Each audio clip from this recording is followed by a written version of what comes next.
Today's confession is I completely hate filler episodes that have nothing to do with the story. Have nothing to do with the story. So, if you have this overarching story that's going on, I'm interested in it, and I love it, and it's great, and then all of a sudden, in the middle of it, you cut to something that has nothing to do with anything, a day at the beach thing, or anything like that, it's like I don't care. I don't care. I'm watching this fight, and that's something else about anime I hate. The freaking naming of every single move they do right before they do it. Or so surprised that that's this move, and then they take 3 episodes to explain the move, and then the move happens.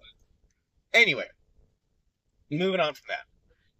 I like it. But still, moving on from that. I don't like filler episodes. So when I decided to DM for my buddies, my group, I explained to them, I'm like, hey, we're not going to really be doing like filler episodes. So everything that we're doing is going to pertain to the story. It may not seem connected to the story, but there'll be a connection. When and on that, I gotta get my brain here right because I'm rushing. I'm on that. I don't do XP levels. I do milestone, but I do milestone a little different because I don't have filler. I made a small system of you guys level up when you do the amount of encounters, and we know encounters doesn't just have to be combat. The amount of encounters that is your next level. So they're level 5 now. They had to go through 5 encounters to level up to 5. And that helps me kind of gauge on where to put the story. And it helps me because I kind of know what level they have to be for the final boss. And so that lets me fill in the middle and tell the story through that. I don't have to, okay, well, they're not ready for this yet. Let me just throw something in real quick. And yes, I know a past video I explained that I just threw in 4 werewolves real quick, but that was for an entirely different reason. Which, yes, that did go into their encounter tick to level 6, but that actually helped a little. So now I can rethink of how I want their story to go or be, and no, I'm not railroading them. I'm just sort of throwing things out there, and they determine what they do with it. And then they move the story along to this certain area. Like, I gave them a choice. Hey, you guys have, because I'm just going to be all over the place with this, so good luck. Just good luck if you ever watch this. I gave them a choice of go north and figure out why people from this village is going missing overnight, or go south like this king asked you to check up on his general that he has not had any word of, any reports coming from. They decided to go north, but they had that choice, and the sheer vastness of D&D intimidates my players. So they're happy to be railroaded a little bit. And I like that. I like that a little bit. Like they want to be told where to go, but I'm not going to tell them where to go. I'm going to give them the choice of where to go, but that choice is going to be limited to a certain amount of things.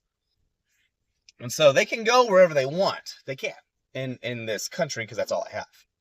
That's all I have ready is this country. And that's all this campaign is going to be this country. So they can go anywhere they want in this country. But I'm giving them the choice of, hey, this is where your quests are taking you. There's your choices.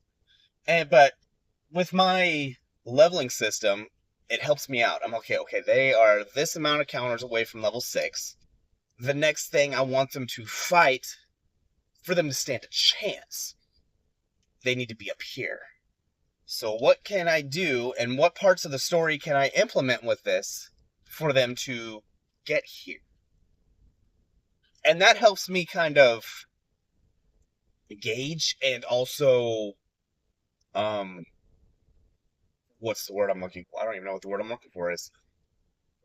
Not balance, but it helps me put in like the mystery I was talking about, I think, in the last video.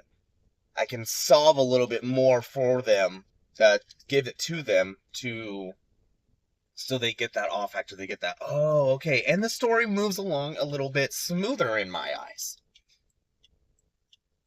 They don't get all the information, but I can gauge how far and how much information they can get by how many encounters they have until their next level, and then how many levels they have until it's time to take on the boss. So that way, when they're about to level up, and they'll take on the boss as soon as they level up to that level, I can be like, all right, end game's happening right now. As they're doing whatever quest they're doing, they level up, boom, big cataclysmic stuff happens. Now it's time to go. They're out of time. If they haven't finished every quest I've given them, too bad, so sad. The world moves on while you're making other choices. And that, to me, that makes the world move, that makes the story move, and they have been able to do everything they can, and everything kind of works just by that. They have this many encounters before they level up. This much story I can give to them before they get to that next level, or to that final level. And then, boom, they take on the big guy as soon as they make that level. And to me, I think that just works for me. That helps. I don't know if anybody will ever watch this and think, okay, that's not bad, or that completely sucks. Whatever.